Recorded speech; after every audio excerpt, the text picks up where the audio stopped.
Hello and welcome to the first solo episode of the Fit for Success podcast with myself, Archie Gravener. And on today's podcast, I wanted to give you a little bit of an insight behind my journey into fitness and the world of entrepreneurship as a whole.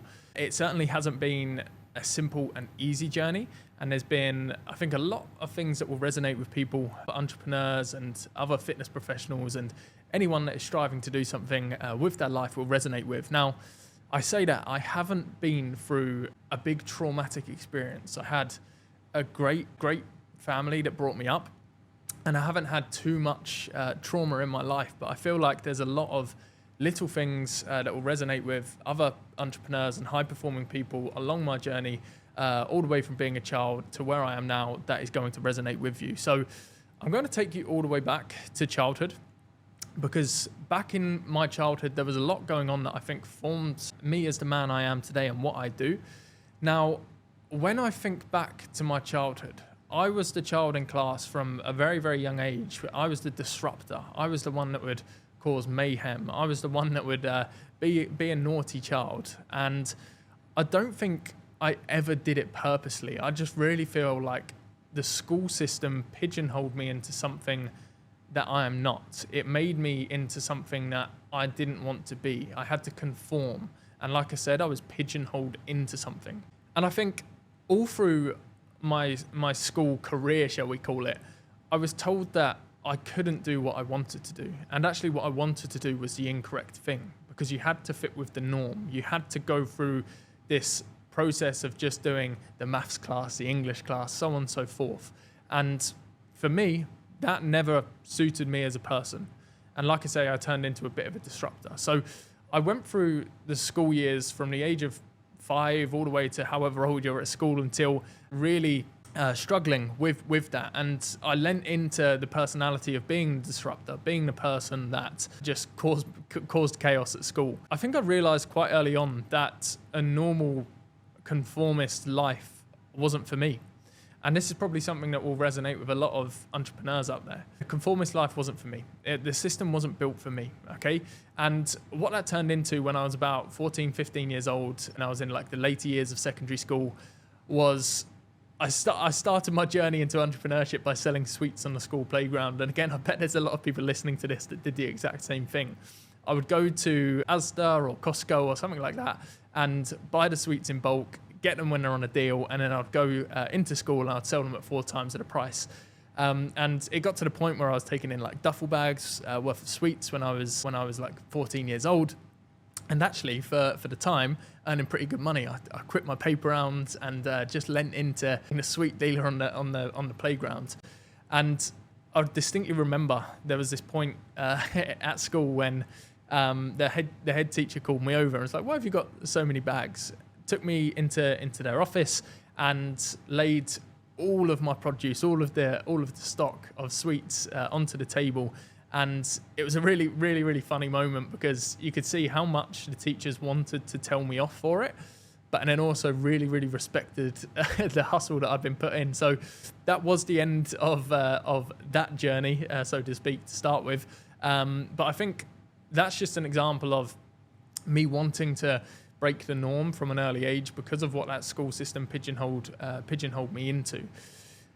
I then came out of school and I continued to conform because I didn't know what else to do, right? And this is the system is built for us to do this. We go from one step to another, to another, to another.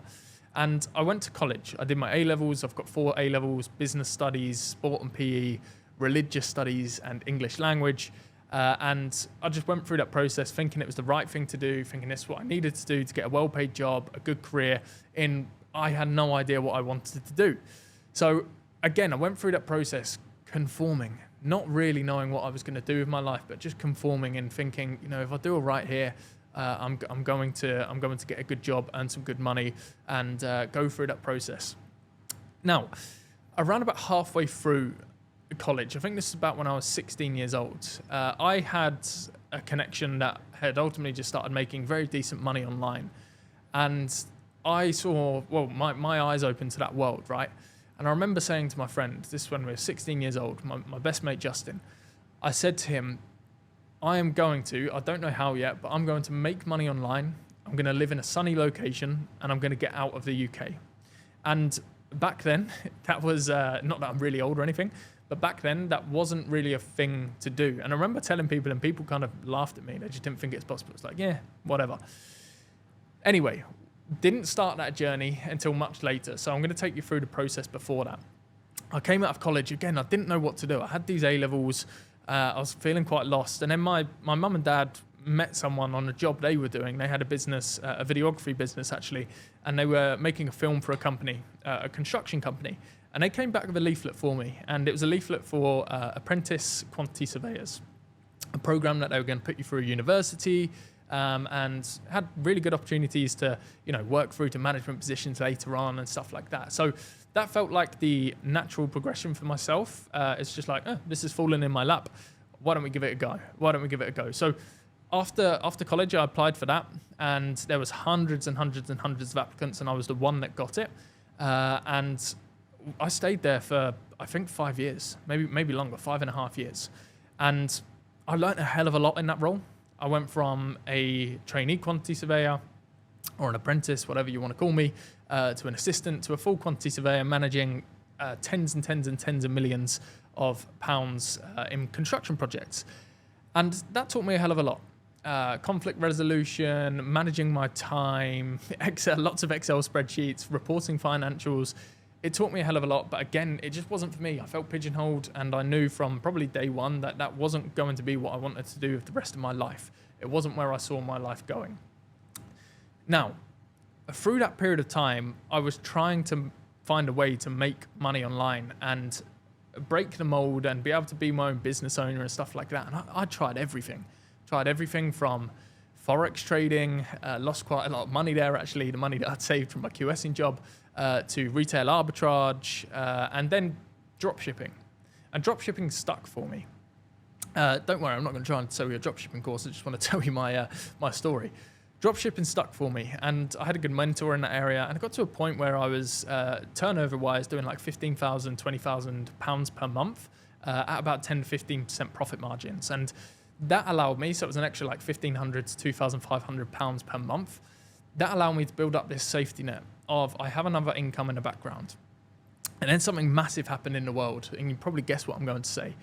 COVID hit us. COVID put us into lockdown. It meant that we couldn't see our friends, we couldn't see our family, and ultimately I had a hell of a lot of time to think, but I also had a lot of time to play Call of Duty. So I tried to use that time wisely most of the time rather than Call of Duty, and the thinking really helped me come up with what I wanted to do with my life. But at the same time, there was that safety net waiting for me at the other end if I wanted to go back to it. So as I was furloughed, I had all that time to think, and then we got told we had to go back into the office. I had to go in my gut decision, and I burnt the boats, and I just never went back in. I said, I'm not going back in, I'm going to go and do my own thing. So at that point, I had no clients, I had no business, and I just knew that it was the right decision to go all in on myself, believe in myself, and push on forwards. Now, a few years prior to that, something really important that I didn't mention here was, and you probably heard this before from a content if you listen to it, was that I got fat, I got overweight, and I got very unhappy. And a big part of that reason was because I was a bit lost in life. I didn't really know what I was doing. Okay, and that meant that, or it led to this spiral. It led to this spiral of not taking care of myself, of not loving myself, of not respecting myself. And when I say I didn't respect myself, I would binge eat, I would binge drink, I would go out on the weekends and take drugs. I would do anything to kind of numb the feeling of knowing I was completely out of alignment with who I wanted to be. And that led to an unfavorable position, shall we say. It led to me being just generally unfulfilled, generally unhappy, feeling completely out of alignment with the person that I truly am.